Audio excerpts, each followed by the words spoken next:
Wala pa naman ang isang linggo matapos sumindol sa Mindanao, naranasan naman itong weekend ang mga malalakas na pag-ulan na nagdulot ng rumaragasang baha sa iba't ibang bahagi sa bansa. May ulat si Floyd Brands.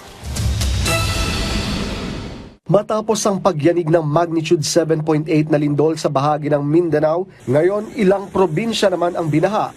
Makikita sa video na ito ang pagragasa ng tubig sa isang kalsada kung saan nagmistulang ilog ito. Bunsod pa rin ito ng walang tigil na pag-ulan.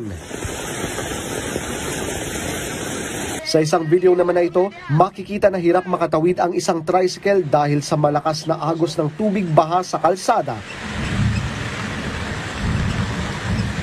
Sa Maasim, Sarangani, hirap din makatawid sa kalsada ang ilang residente, bunsod pa rin ito ng malakas na agos ng tubig baha dahil sa easterlies.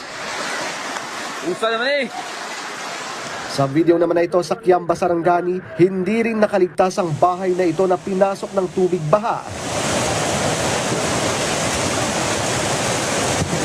Nag-abiso na rin ang mga otoridad na kung maaari ay lumikas na sa evacuation centers. Floyd Brands para sa Bayan.